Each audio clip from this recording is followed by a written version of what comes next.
Oh, Apartamento do Fim da Rua, also known as The Apartment at the End of the World, is one of the most successful and awarded Brazilian films ever. It's been compared to Parasite and has been called the Brazilian Get Out. So what's all the fuss about? Let's find out. This dark comedy, written and directed by Gustavo Hernandez, is set in Montevideo, Uruguay, in 2019. The story follows a struggling middle-class family. Monica, her son Renzo, and her daughter Lucia, who live in an apartment building in the city. They are visited by a slick real estate broker named Fernando, who shows them an apartment that's located at the end of the world. No, it's not the latest James Bond movie. But yeah, it's literally the last apartment of the building. And as the broker explains, it's for sale because the previous tenant passed away. During the tour, we learn that the apartment is equipped with state-of-the-art security features like cameras outside and inside, motion sensors, alarms, etc. And when the family goes to check out the place, they discover a bunker-like safe room where the owner apparently spent his last days. While their curiosity gets the best of them and they start exploring the apartment, Fernando warns them that due to its unique location, there are people who get obsessed with living there. As soon as they return home, though, Monica can't stop thinking about the apartment. She even has nightmares about it. Her obsession becomes so intense that she asks her husband to sell their car so they could buy it. After some convincing, he agrees. And although the apartment looks like a dump, the broker assures them that he could have it ready for them to move in within a few days. While waiting, Monica redecorates the house with stuff she found at a flea market, including a creepy old painting of a man that looks exactly like the owner of the apartment. As the hours pass, though, her family members start getting weirded out by the new decorations. Her son says that he doesn't want to stay in that house anymore, but it's too late. By the time the broker arrives with the keys, they had already moved most of their stuff into the new apartment. The family is shocked when they enter the apartment, because instead of being a dump like they were promised, it's now fully furnished with brand new appliances, decorations, and everything. The broker tells them that these were part of the deal because, according to him, it was the owner's wish for someone to live in his apartment after he passed away.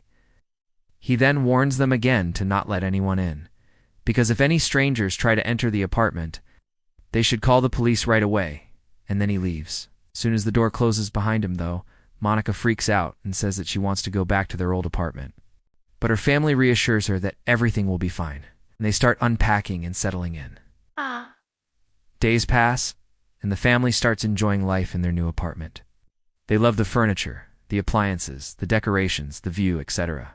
However, their happiness is short-lived because they soon realize that the building doesn't have an elevator. Every time they need to go somewhere, they have to climb 4 flights of stairs. And then they realize that the broker never gave them a key for the front door. So now they have to take a long and dangerous route every time they want to leave the apartment.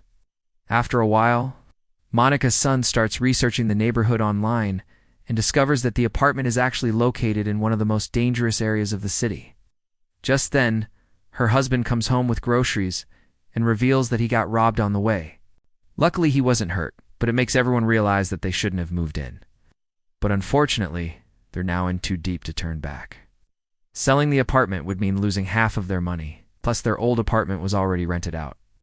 With no other options, they decide to make the best of it and wait for their lease to end. One day, while trying to fix a leak under the sink, Monica finds a secret passageway behind the wall. Inside, she discovers an old video camera with a monitor attached. Curious, she decides to plug it in and change the channel, hoping to find something interesting. Instead, she sees footage from a security camera showing to people entering the apartment. She shows the footage to her son, who recognizes one of them as the real estate broker. Concerned, Monica calls him to ask why he was in the apartment, but he claims that he has no idea what she's talking about. When she tells him that she has proof, he admits that he was there, but insists that nothing happened. Still suspicious, Monica confronts him with the video camera, and he breaks down. He reveals that he used to manage the building until the owner passed away. One day, he went to the apartment to collect rent from the old man. But when he didn't answer the door, he broke in to find out that he had passed away inside his safe room. Even though he tried calling the police, nobody showed up because they were probably dealing with more important cases. So he decided to steal the old man's valuables, stage the robbery, and put the body in the safe room to keep it hidden. When the police finally arrived, they found the stolen items outside the apartment and arrested him for the murder. Monica is shocked to hear all this, but she knows that the only way out of this situation is to cooperate with the police. Together, they devise a plan to capture the accomplice, who turned out to be the painter Monica bought from the flea market. They invite him over for dinner and interrogate him while pretending to be a married couple who just moved in. The painter behaves strangely throughout the dinner, which makes Monica suspicious. After he leaves, she and her husband search the apartment and find a secret passageway that leads to the neighboring apartment. The next day, the family gathers in the apartment to confront the painter.